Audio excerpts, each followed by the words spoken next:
With the 8th overall pick of the first round of the 1979 draft, the St. Louis Cardinals would select Otis Jerome Anderson, an All-American running back out of the University of Miami.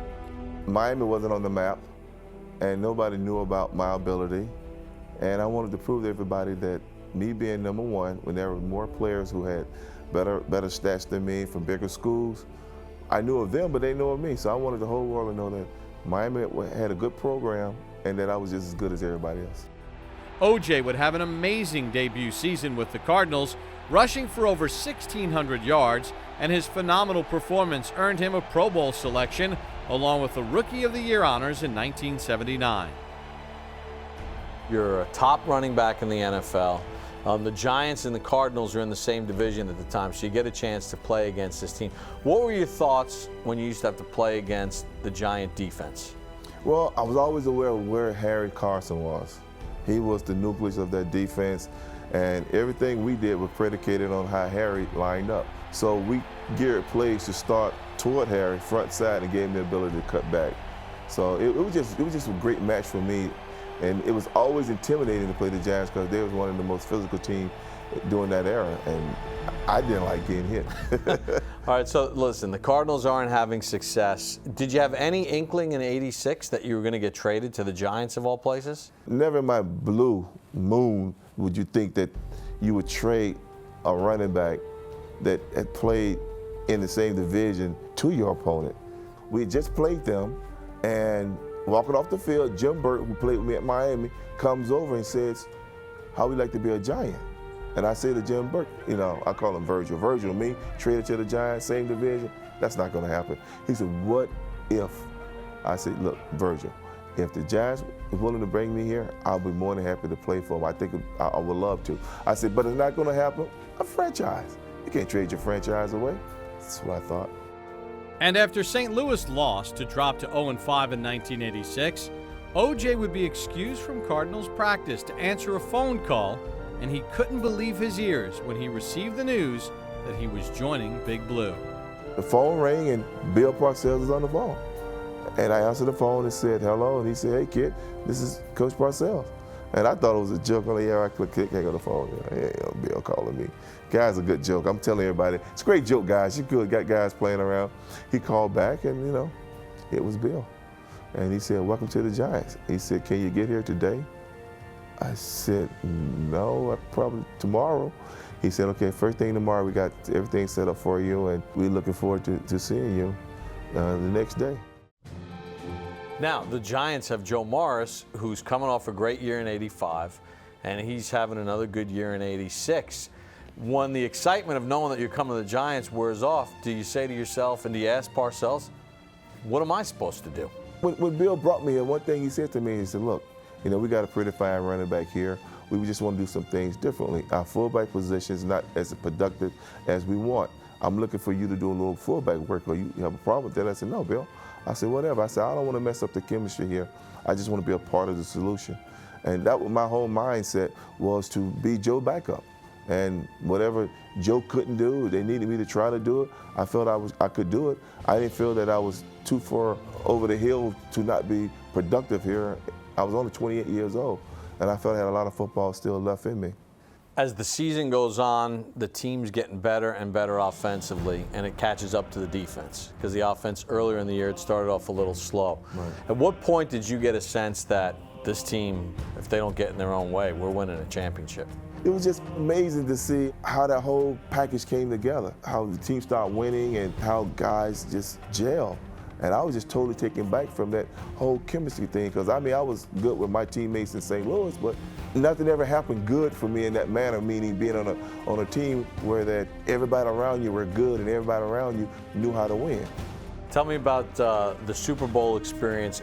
What was that like, considering where you were to start the year? You had been hurt the year before. Cardinals are a team that goes nowhere fast. Now you're playing in the actual game. I always wished that I could, and there I was there, and kind of pitching myself to see it's just really real. I mean, I'm actually in the Super Bowl and have a chance to win it more than anything else. And to O.J.'s surprise, Coach Parcells would reward his diligence with an opportunity late in the game. I never thought I would get a chance to play just being with those guys and being in the huddle, and when I had a chance to go on the field, they all looked at me and said, "Hey man, we're gonna get you in. You know, just come on." So I was very happy. There goes Otis Anderson. He's got a touchdown. There's Parcells' payback to O.J. for being patient. Otis was a really good teammate, got along with everybody, and I think when he came to the Giants, he appreciated his career even more. The Super Bowl champions are the Giants. Everybody's dream in football. All right, so the Giants win the Super Bowl. You are one of the elite backs in the NFL before you come to the Giants. As 88 unfolds, are you saying to yourself, all right, that was great, and I got my ring, but I want to play? I did, and strange things happened. 88, during the off season, we have off-season workout programs. Parcells told me I don't have to come to the off-season workout program. When he made that comment to me, I knew that I probably wasn't gonna be on the team. So I made it my business to stay up here anyway. Johnny Parker went to build the second part of that workout program and said, "Hey, OJ been here every day. He been working hard. You know, I think we ought to encourage him to stay here." He said, you know, he didn't have to come here, but he showed up from the first day. So my mindset was, if I could just get a chance, you know, to play. And what got me over was Ron Edhart and I believe Ray Hand and Johnny Parker. They went to bat for me because I was productive in scout team, and I was working hard because I wanted to play. And they gave me a chance on short yardage to try to get, you know, first down, and I started doing it pretty well. And Ron said, "Hey, you know, let's try it by the goal line," and that happened. And that's where I kind of made my niche. So that gave me an opportunity to make the team, stay on the team, and, you know, see what happened in the future. All right, so 88 ends with a huge disappointment against the Jets. That's right. You don't make the playoffs at 10-6, and then 89 comes, and now you get a chance. That had to make you feel good that season. It did. It made me understand that the work that I put in 88 gave me a chance to be a part of 89. And, you know, for some reason, you know, God blessed me with another opportunity. Unfortunately, Joe broke his foot, and Bill had two rookies at the time. I think it was Dave Meggett and Louis Tillman. But he felt that out of all the guys going into 89 season that could give him a good chance to win was me. And he come over and he said, "How much gas you got in the tank? You know, it's gonna be a long season. I'm gonna ride you. Can you give me something?" You know, and I said, "Bill, I can do this." I'm going to go with the regular people. All right, you want OJ or Tillman? Who's your back? Let's go with OJ. All right, OJ. And Coach Parcells would not regret his decision. The age-inspired OJ became the Giants' warhorse, rushing for over 1,000 yards and 14 touchdowns. He would be awarded Comeback Player of the Year in 1989 for his outstanding performance. Sims to Anderson across the 5, toward the goal line. He's close. He's across the line. Touchdown. Never say die. He knows what his role is. He's the lead horse right now, and so he's got to, you know, get in front of the wagon and pull it. I want load right, 62-10. I'm 62-10. Split backs for the Giants. Fast handoff to Anderson. Anderson gets through the line this time. Across the 30, 25, 20. He'll go down to the 10. He's at the 5. He'll score. Hey, from there to that show speed, I could have made 20. I got smart. I could have made 20. Each Sunday that I perform, I'm beating the odds. You know, whenever I finish the game, I'm beating the odds. Win, lose, or draw, I'm beating the odds because I'm counted out. I'm not supposed to be able to do this. They go to the right. Here comes Anderson. He will score. No question about that one. I'm going in, and you're not going to stop me. OJ was back, and his power running game helped the Giants finish atop the NFC East in 1989 with a record of 12-4. But any hopes of a Super Bowl run would be quickly dashed as Flipper Anderson and the Rams shocked them in the divisional playoff game at Giants Stadium. I think we felt that we were robbed. We felt that the work that we put in surely gave us an opportunity to have been in Miami doing that Super Bowl. I made a prediction coming out of college saying that if I played in the Super Bowl, state of Florida, feature running back, I'll win most MVP, right? That Super Bowl in '89 was in Joe Robbie Stadium, state of Florida, right up the street from home. I was the feature running back. Dream was there. We lose the game, come in the locker room, tears in my eyes, you know, and I'm talking to Maurice, and I said, "Maurice, you know, I predicted this a long time ago if this would happen. And he said, well, you know the Super Bowl next year is in Tampa. I said, are you for real? He said, yes. I said, we're going to go and we're going to win it. So 1990 comes and the Giants draft Rodney Hampton. Now you're at a different stage in your career, though.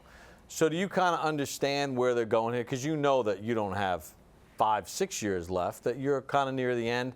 Did you sort of cherish that role as mentor, or were you pissed that you were going back on the bench? I was pissed that I'm going back on the bench. I mean, I worked so hard to get off the bench, and I knew when you draft a guy #1, he has the ability, and that means that you're going to be on the bench eventually, as soon as he was ready.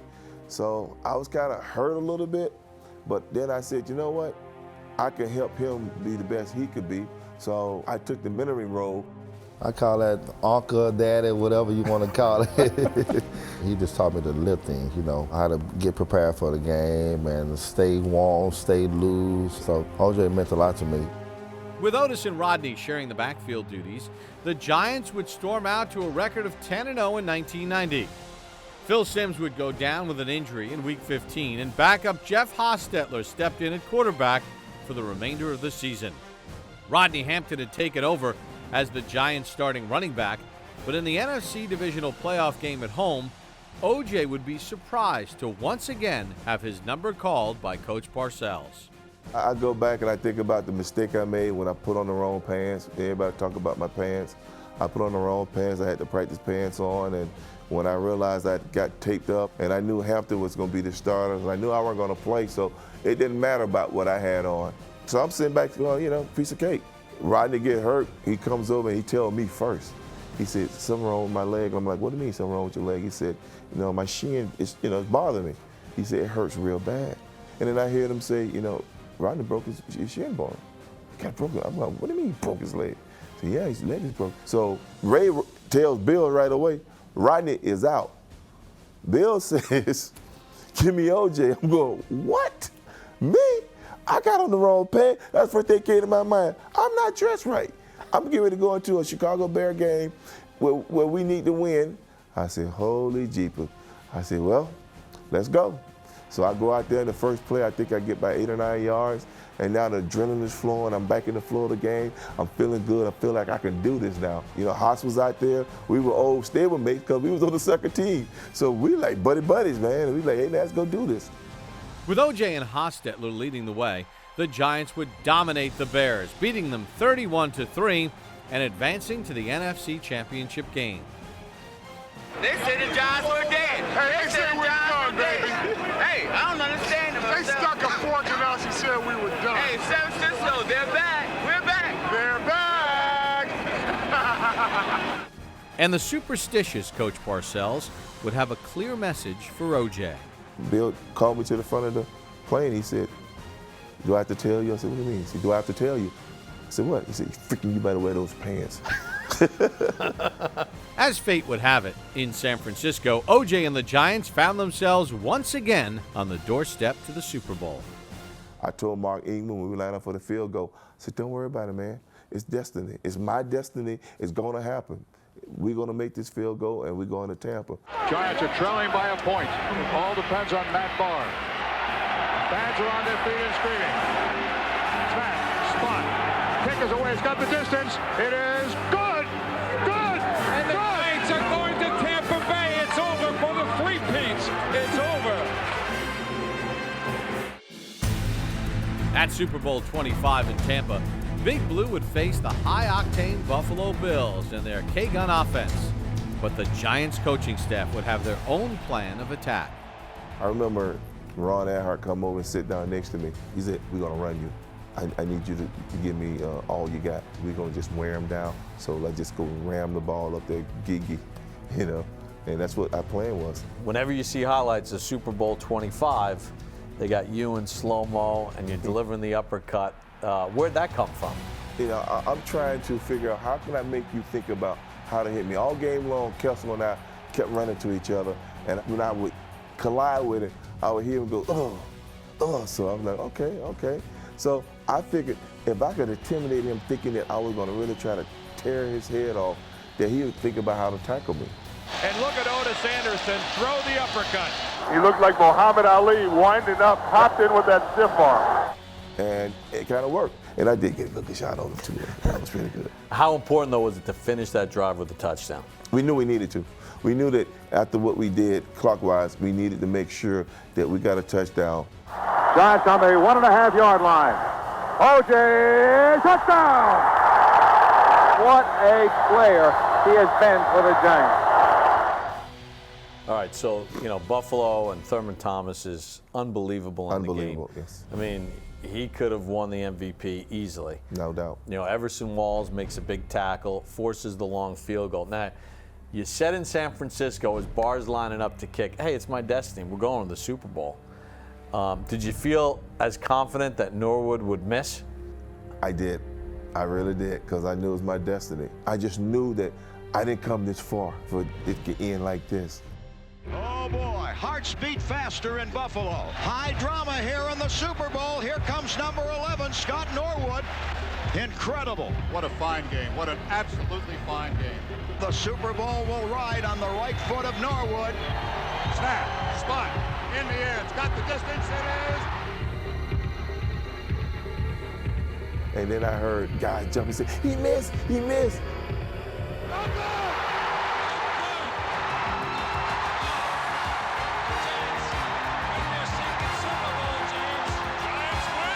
That's when all of us ran on the field, and it was just total joy. Giants have won Super Bowl XXV.